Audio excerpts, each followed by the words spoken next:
मुस्तफ़ा मुस्तफ़ा बोलो, बोलो सल्ले अला बोलो, मुस्तफ़ा मुस्तफ़ा बोलो, बोलो सल्ले अला बोलो। होठों पे वही इश्क का पैगाम रहेगा, जो काम था वो काम है वो काम रहेगा।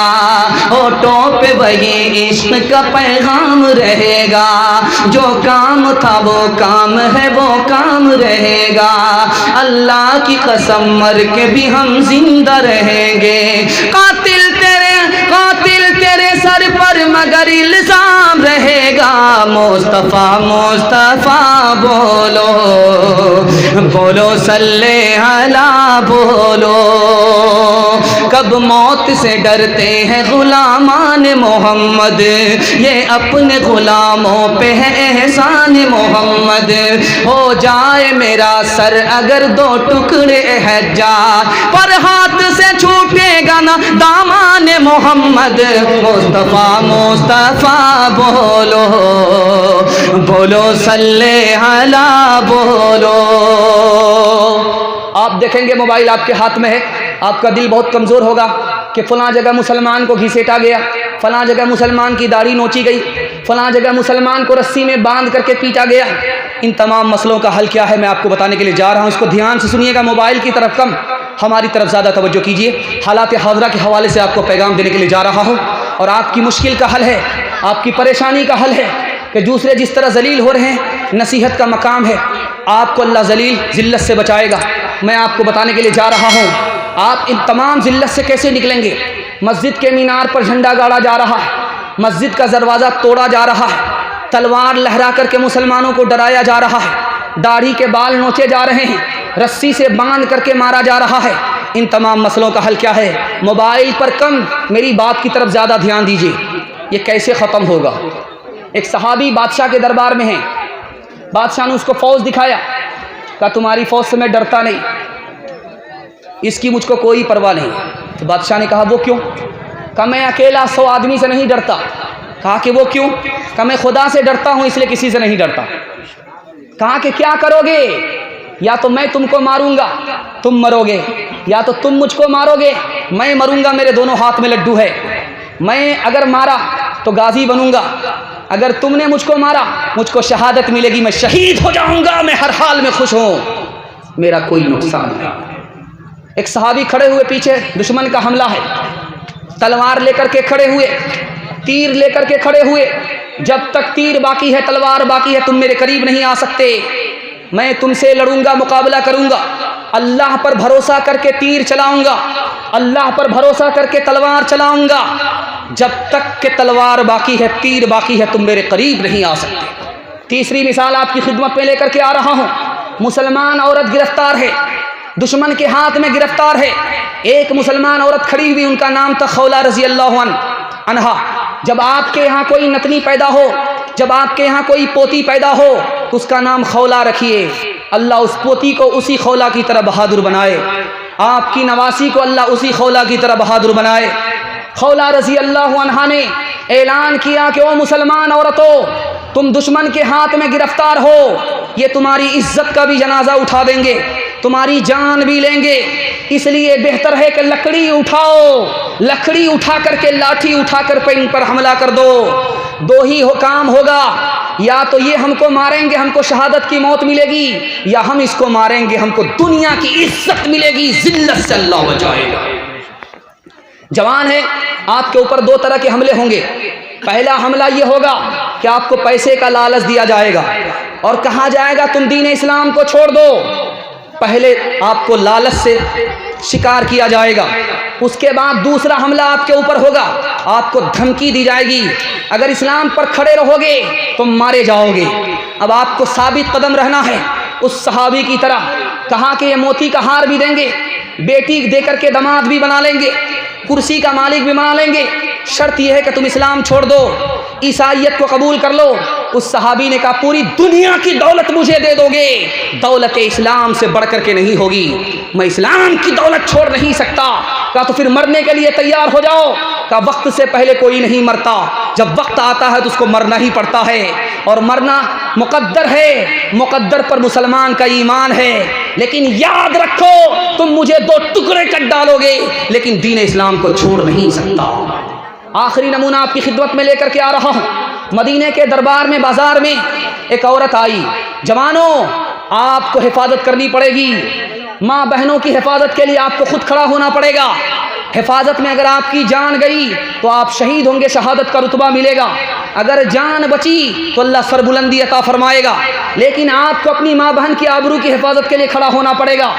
नबी मदीने के बाजार में एक औरत आई, सब्जी बेचने के लिए, तरकारी बेचने के लिए आई। सब्जी बेचने के लिए, तरकारी बेचने के लिए आई। यहूदियों ने उस औरत को सुनसान में देख करके छेड़ना शुरू किया। किसी ने दुपट्टा खींचा, किसी ने बदन से हाथ लगाया, किसी ने उसको अपनी तरफ दबोचा। जब उस औरत ने देखा कि आज मेरी इज्जत का जनाजा उठने वाला है, आज मेरी आबरू खराब होने वाली है, तो उन्होंने कहा कैसा बुरा दिन है, मदीने के शहर में, नबी के शहर में मैं इस तरह रुसवा हो रही हूँ, मोहम्मद के शहर में मैं इस तरह रुसवा हो रही हूँ, मेरी इज्जत खराब हो रही, कोई बचाने के लिए आगे नहीं बढ़ रहा है। एक जवान मुसलमान को जोश आया, वो मैदान में कूद पड़ा और अकेले 10 यहूदी से टक्कर लेने लगा। 10 यहूदियों को मौत के घाट उतार करके खुद शहीद हो गया। लेकिन उस औरत की आबरू की हिफाजत में जान तो दिया, लेकिन औरत की आबरू बचाने में कामयाब हो गया। हमारे जवानों, पीठ नहीं दिखाना है, और अपनी औरत की आबरू की हिफाजत के लिए, दीन की हिफाजत के लिए, मजहब की हिफाजत के लिए जान अगर कुर्बान कर देनी पड़े तो जान कुर्बान कर देना है। इंशाअल्लाह हाथ उठाइए। इंशाअल्लाह अपने से जंग करेंगे और दूसरे से सुलह करेंगे, हाथ उठाइए। इंशाअल्लाह जब घर में लड़ाई होगी तो आप बाहर कहाँ से तरक्की करेंगे?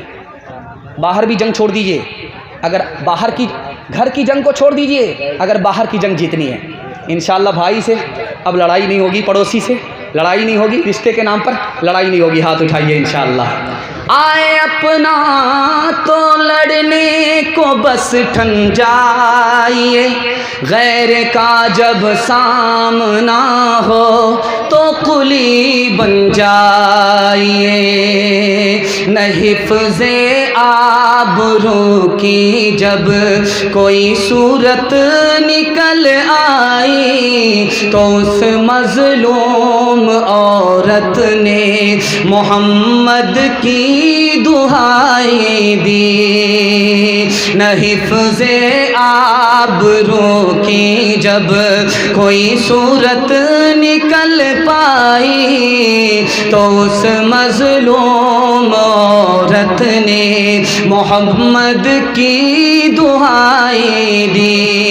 पुकारी क्या नहीं गैरत किसी इंसान के सीने में, के यूं बेआबरू हूँ मैं मोहम्मद के मदीने में, के यूं बेआबरू हूँ मैं मोहम्मद के मदीने में।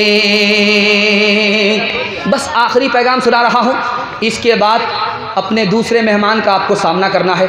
और जलसा जब तक मुकम्मल ना हो जाए, दुआ पर मुकम्मल ना हो जाए, मुझसे आप लोग वादा दीजिए कि इंशाअल्लाह हम लोग जाएंगे नहीं, वरना तो आप मेज़बान साबित नहीं होंगे, आपसे मेज़बानी का हक़ अदा नहीं होगा।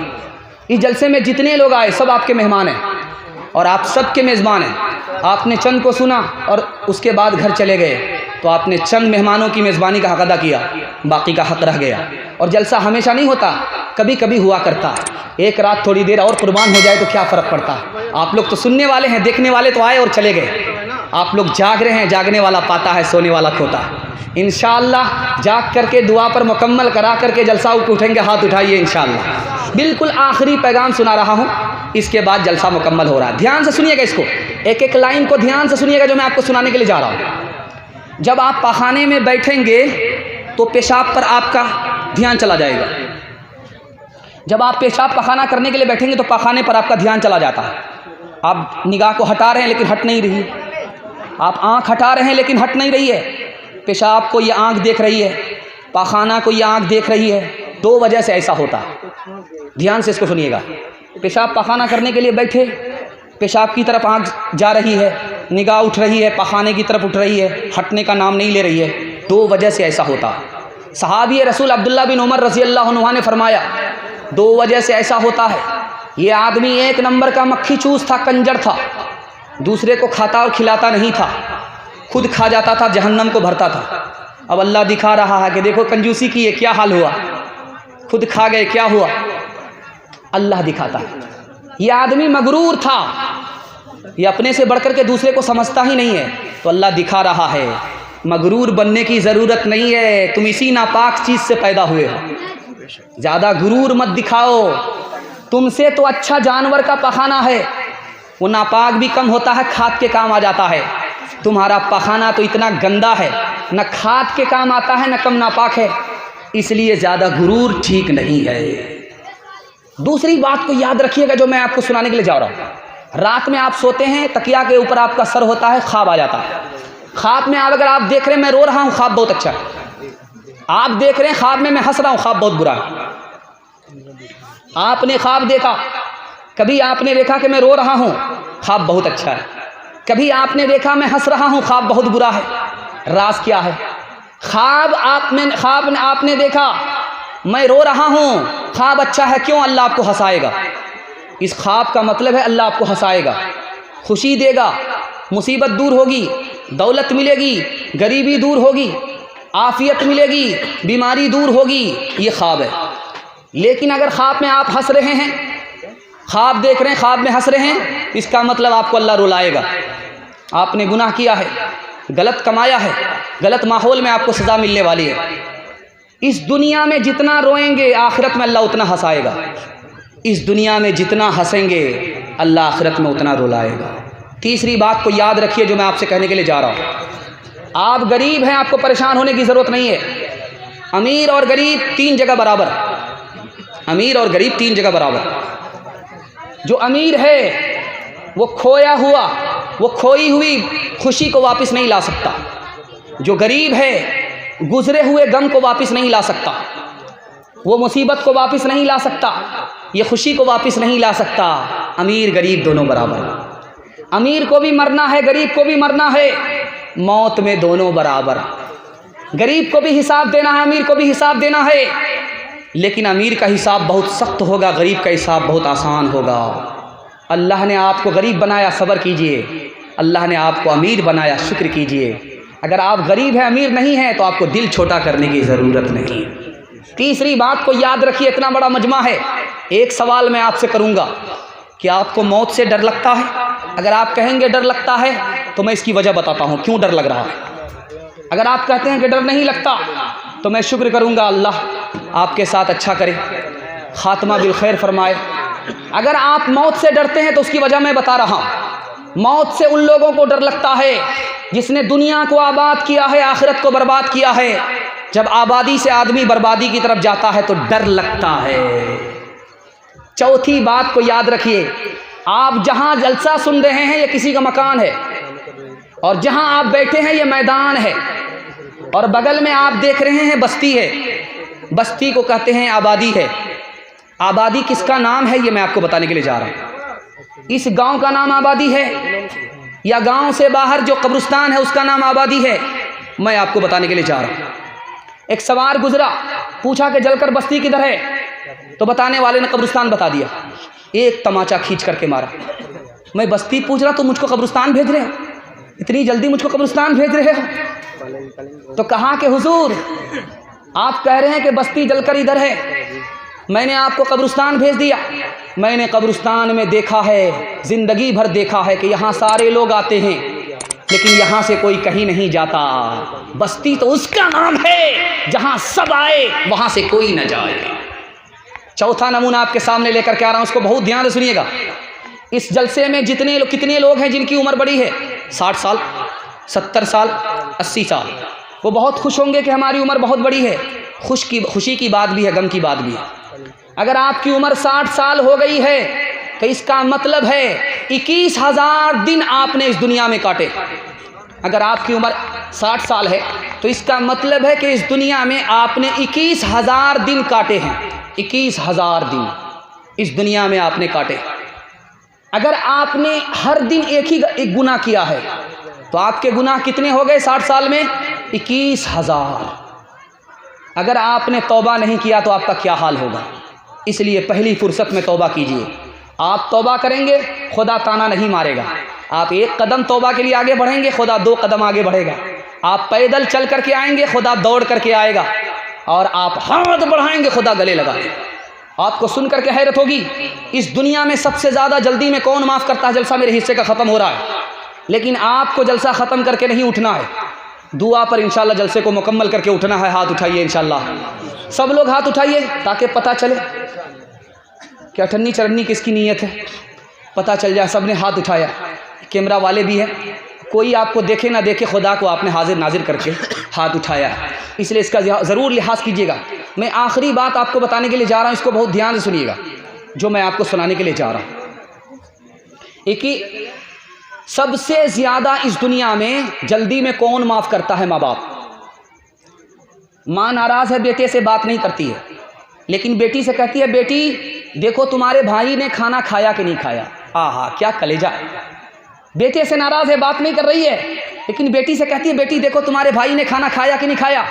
मतलब क्या है? नाराज़ तो है, दिल से नाराज़ नहीं। अब बेटा दौड़ा दौड़ा आया, माँ का पैर पकड़ता है और माफ़ी मांगता है। माँ जल्दी से माफ़ कर देती है। माँ से ज़्यादा जल्दी में कोई माफ़ नहीं करता, बाप से ज़्यादा जल्दी में कोई माफ़ नहीं करता, लेकिन इससे ज़्यादा माँ बाप से भी ज़्यादा जल्दी में कौन माफ़ करता है? मैं आप रखो राज बता रहा हूँ। माँ बाप के पैर पकड़ने पड़ते हैं, मुंह खोलना पड़ता है, तब माँ बाप माफ़ करते हैं। और इससे ज़्यादा जल्दी कौन माफ़ करता है? खुदा माफ़ करता है। पैर पकड़ने की ज़रूरत भी नहीं है, मुँह खोलने की भी ज़रूरत नहीं है, दिल का इरादा हो गया, खुदा माफ़ कर देता है। बादशाह ने दरबार में पूरे मजमे से पूछा कि मेरी हाथ में बाल क्यों नहीं है? कहा कि हुजूर माल देते देते आपके हथेली का बाल घिस गया। क्या बेवकूफ़ मत बनाओ, तुम्हारे हाथ में कहाँ बाल है? कहा कि हुजूर आपका देते देते घिस गया, हमारा लेते लेते घिस गया। कहा कि उल्लू मत बनाओ, मैं सब समझ रहा हूँ, इतना बड़ा जो मजमा बैठा उनके हाथ में कहाँ बाल है? कहा कि हुजूर इसकी वजह भी है, आप हमको दे रहे हैं, उनको दे नहीं रहे हैं। आपका देते देते घिस गया, मुझका मेरा लेते लेते घिस गया, और इन लोगों का मारे अफसोस के हाथ मलते मलते घिस गया।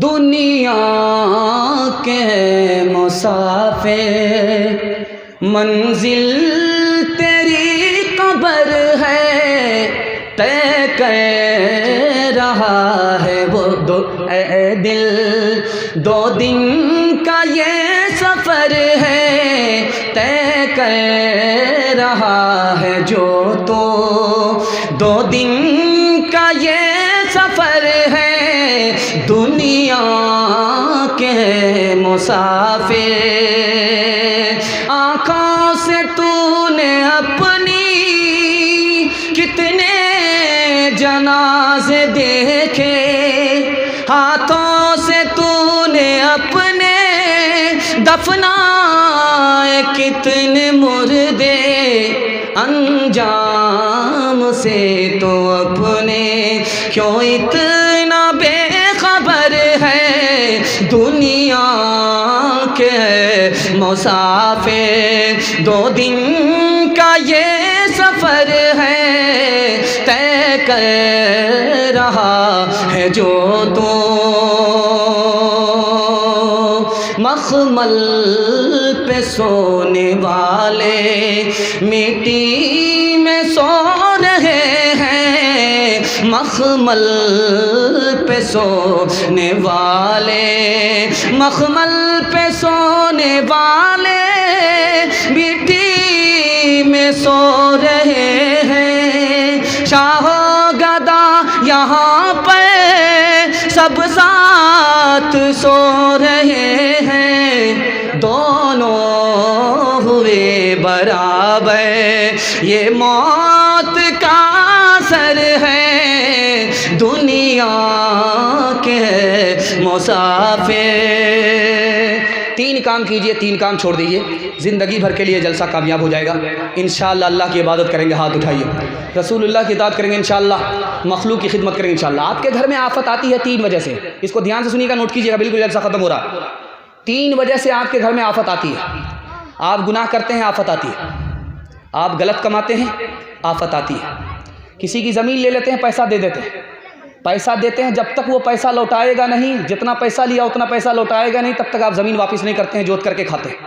इतने बड़े हरामखोर हैं, दाढ़ी भी रख करके, टोपी भी रख करके। जब तक ये सिलसिला जारी रहेगा आपके घर में मुसीबत ही आती रहेगी। हराम कमाने की वजह से मुसीबत आती है। आपके घर का माहौल ठीक नहीं है, इसकी वजह से मुसीबत आती है। मैं गारंटी लेता हूँ इस जलसे में आप 3 चीज़ों को छोड़ करके देखिए, आपके घर में कभी आफत नहीं आएगी। इंशाअल्लाह गुनाह नहीं करेंगे, हाथ उठाइए। गलत नहीं कमाएंगे इंशाअल्लाह, गलत माहौल में नहीं जाएंगे। न किताबों से, नवाज़ों से, नज़र से पैदा। दीन होता है बुज़ुर्गों की नज़र से पैदा।